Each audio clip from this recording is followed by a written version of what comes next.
We have a new method for attaching the snubber. Oh, Langkawi, eh? Not just a duty-free haven for yachties full of mariners, where cruisers check in but can never leave. So we've left Thailand. We're in Malaysia. Poor old Liz out there, in her bikini, in the pouring rain, in the semi-dark weighing anchor. She turned to me, she said, well, only one of us needs to get wet, so that's very kind of her, isn't it?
So we say goodbye to Thailand and to Tarutao, and this is the usual sight we expect to see on the top of Langkawi, a massive great big rain cloud. This is normal. Wouldn't expect anything less, to be honest, but there we go. Right, so we are heading down into this little gap down here. This is the northeast corner of Langkawi. It's a very, very pretty spot. No internet connection, so phones off, books out, cameras out, and we're just going to relax there for the afternoon and then set off tomorrow to check into Langkawi Main. But in the meantime, I'm kind of hoping that this cloud is going to move faster than we are. Not entirely sure of that, but might get a little bit wet.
So we've left Thailand. We're in Malaysia. We've just come into Malaysia, into Langkawi, and we've come in through the northeast side, which is an area we know quite well. Been through here a few times. This channel takes us all the way to Kuala Town, but we're not going to go there today. We're going to stop off at a very quiet little anchorage, have a nice peaceful day, hopefully, and a peaceful night's sleep. We've got gorgeous Langkawi jungle all around us and fairly clearish water. Looking forward to a very pleasant afternoon.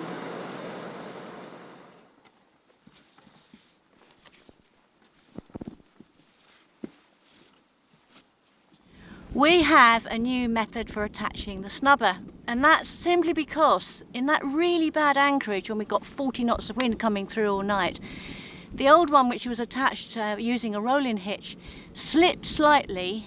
It did hold, but it did slip. You could hear it slipping. And then when I brought it up, it was rock solid, and the only way we could get that piece of rope off was to cut through it. So I had a little think on the way down, and I got my mobile phone out and did a whole load of research, and I discovered something called an icicle hitch. Same idea, it's basically a hitch, but it's much stronger. In fact, it's called an icicle because it's supposed to be able to go onto something like this, a marlin spike, and even though it's thinner, still hold. So I spent about 2 hours in the cockpit trying to learn how to do this icicle hitch because I was determined to give it a go. Right, I'm going to try and demonstrate how I do the icicle hitch. This is the chain. This is a bit of... Sorry, start again. So I'm going to try and demonstrate here my new... So first of all, under... No. Put it over here. No, I've done it wrong. The other reason for doing it is because it's much looser. It spreads out a bit, and it does mean that it's much easier to take it off, and it doesn't bind together like the more classic hitch. So we are now using an icicle hitch, and we'll just see how it goes.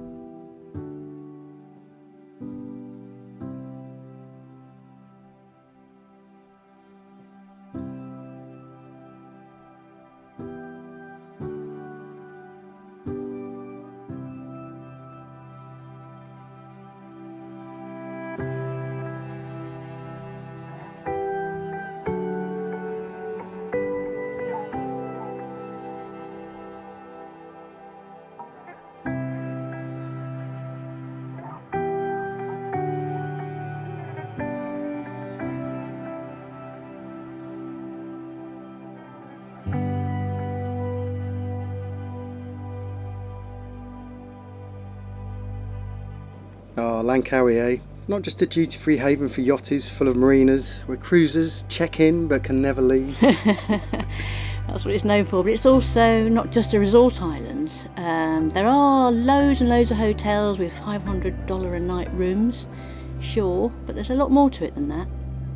Yeah, I mean, just look at this view. I mean, this drone footage is incredible. It's just an ecological paradise, isn't it? Yeah, it really is.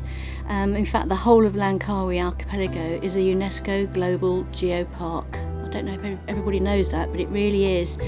Any idea how many islands there are in the archipelago, by the way? Oh, don't know. I mean, we've sailed a few of them. We have.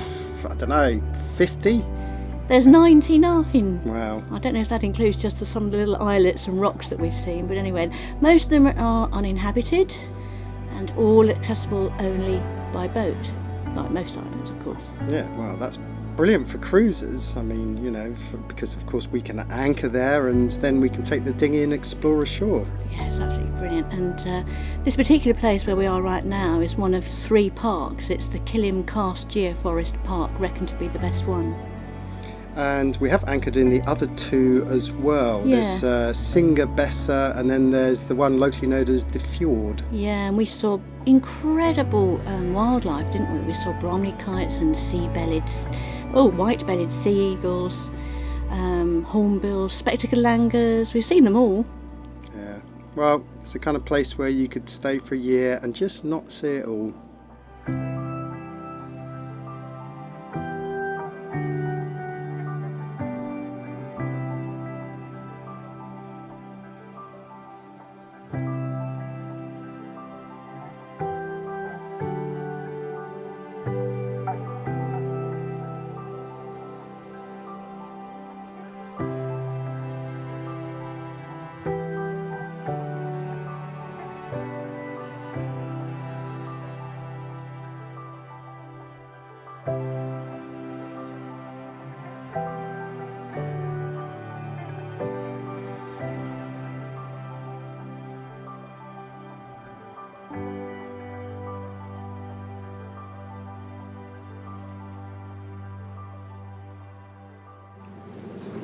So here we are coming in around the bottom of Langkawi, and this channel, for a couple of years they stopped the ferries coming through. There's a new, relatively new hotel around the corner, and the owner apparently complains about the wash that the ferries were making, so they stopped them and they diverted them to come around this island.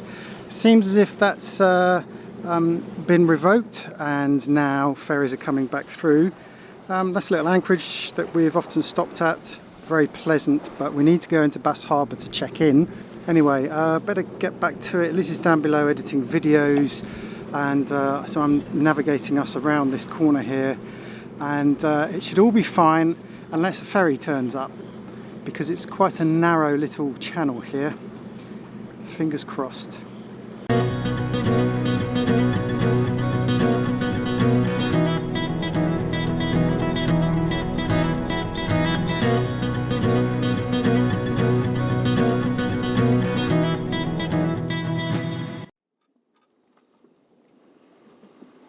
Well, you should all recognise this young man.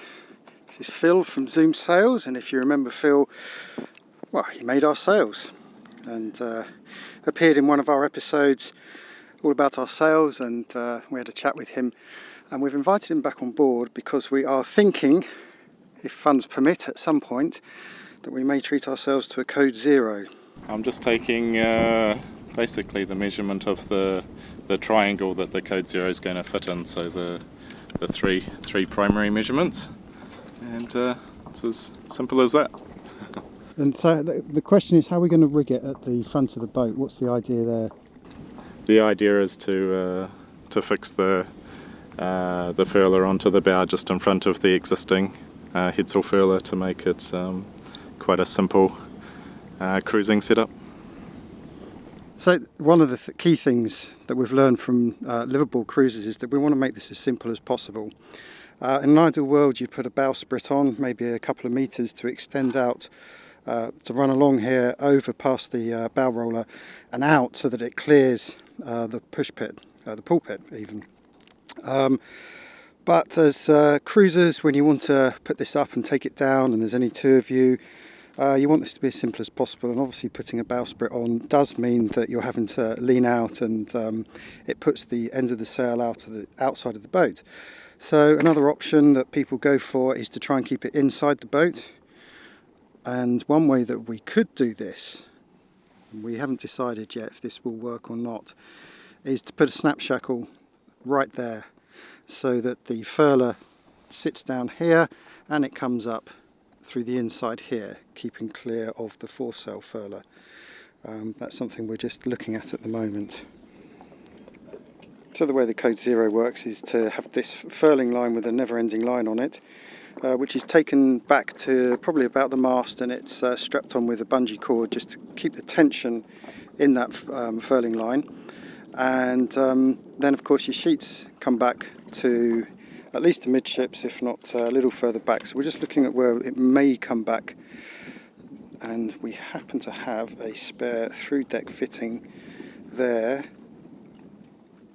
about there, which could work. Failing that, Phil was saying that if we have to put a bowsprit on, we'll probably have to take the line a little further forward. So that was our very brief visit to Langkawi. Literally check in, provision, hook up with a couple of friends, and we're off. Unfortunately today the forecast is rain, rain and more rain. But we've got to push on, and actually it's all coming from the east, which in theory is in our favour because that is where land is, so there shouldn't be too much fetch, he says. Let's find out what is actually really out there. We don't know. Obviously we're in the protected bay of Bass Harbour at the moment, so difficult to tell, but yeah, at least it's not coming from the south, and unfortunately we don't have those northwesterlies that we had earlier, which we came down in. So interesting little journey. Plan is just to get down to a little island off the top of Penang. So we thought we'd break this journey up into easier chunks rather than trying to get all the way down to the bottom of Penang. Go to one of these islands first, spend the night there, then down to the bottom islands of Penang, and then the long push to Pankor. And anyway, that's the plan. Let's see how it progresses.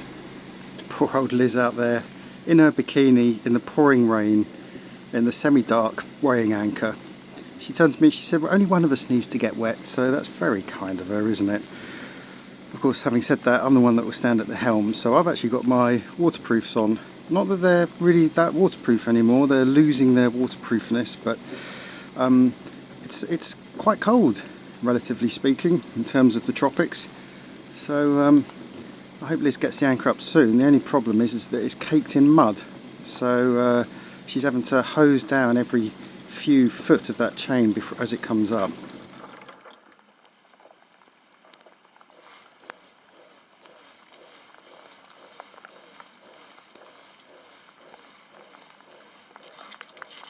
Bloody stinks.